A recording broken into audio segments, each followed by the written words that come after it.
Hello everyone, so welcome back on my YouTube channel. It's Grass Gory here, and in this video, particularly, we will talk about your chapter number first, that is called Some Basic Concept of Chemistry. 11th standard का बेटा ये chapter है. So let's start it without any time wasting.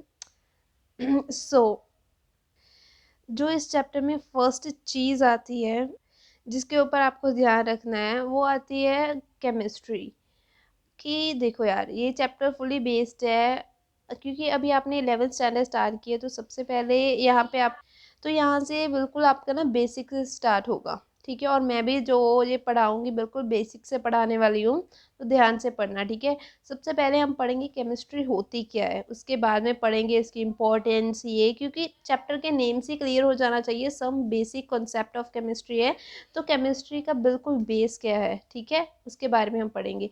तो what is chemistry? Chemistry usually is called study of atom and molecules. ठीक है, chemistry को क्या बोला जाता है, मतलब कि एटम और मॉलिक्यूल की स्टडी भी बोला जाता है। अभी मन में क्वेश्चन आना चाहिए वाई। ठीक है, ऐसा क्यों है, एटम और मॉलिक्यूल क्यों कहते हैं जबकि केमिस्ट्री तो बहुत सारी चीज़ों से डील करती है। ठीक है, बिकॉज इसका मीनिंग बिकॉज है। ओके, मैंने शॉर्ट फॉर्म डाल दी है। Chemistry deals with the study of composition property and interaction of matter, because जो हमारी जो केमिस्ट्री होती है ना बेटा, ये बहुत सारी चीज़ों के साथ डील करती है। मेनली किसके साथ करती है कि कैसी कॉम्पोजिशन होगी, कैसी बनतंत्र होगी, प्रॉपर्टीज़ और इंट्रैक्शन ऑफ मैटर। मैटर तो समझते हो ना, उसके बारे में भी हम पढ़ेंगे कि मैटर होता क्या है। ठीक है, और जो ये मेनली कॉन्सेप्ट है ना, ये यूजली बेस्ट डिस्क्राइब किसके टर्म में किए जा सकते हैं, basic constituents of matter means atom और मॉलिक्यूल्स। मीन्स जो केमिस्ट्री जिस चीज़ के साथ डील करती है उसे बेस्ट तरीके से समझा किन चीज़ों की वजह से जा सकता है, वो है एटम और मॉलिक्यूल्स की वजह से। इसी वजह से जो इसका बिल्कुल बेस है, केमिस्ट्री बनती किससे है, दैट इज़ कॉल्ड एटम्स। ठीक है, और मॉलिक्यूल समझ लो। नेक्स्ट, अभी हमारी रियल लाइफ में इसकी इम्पोर्टेंस क्या है ये आपको पता होना चाहिए। देखो यार, रियल लाइफ में आपके मेनली जो केमिस्ट्री है वो बहुत ज़्यादा ही ज़रूरी है। और अगर मैं ओवरऑल की बात करूँ तो ये ना तीन चीज़ों के साथ रिलेट करती है आपकी chemistry, that is called geology, physics as well as biology. We know very well these three terms. अभी देखो, जैसे कि वेदर पैटर्न में, ठीक है, वेदर फोरकास्टिंग वगैरह में भी आपकी केमिस्ट्री यूज़ होती है। फंक्शनिंग ऑफ ब्रेन में भी आपकी कंप्यूटर यूज़ केमिस्ट्री यूज़ होती है, as well as in operation of a computer. देखो, अगर तुम इसे थोड़ा सा ध्यान में देखोगे, इसे इंटरलेक करने की कोशिश करोगे, जियोलॉजी मतलब वेदर पैटर्न, ठीक है, मतलब अर्थ के साथ समथिंग रिलेटेड आ गया।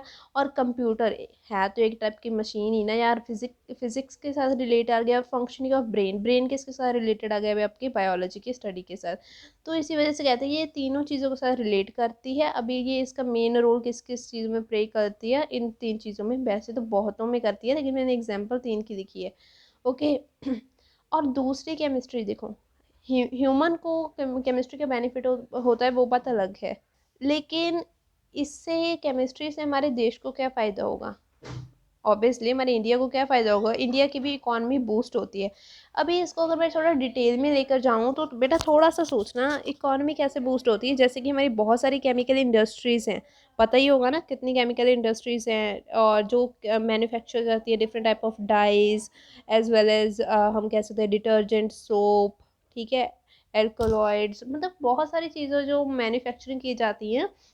और फिर उसके बाद में क्या कहते हैं, प्रोडक्शन होती है, उसके बाद में उसकी कह सकते हैं भी बिक्री होती है। ठीक है, वो भेजी जाती हैं और देशों में भी भेजी जाती है, as well as in India में भी जो पर्सन है वो यूज़ करते हैं।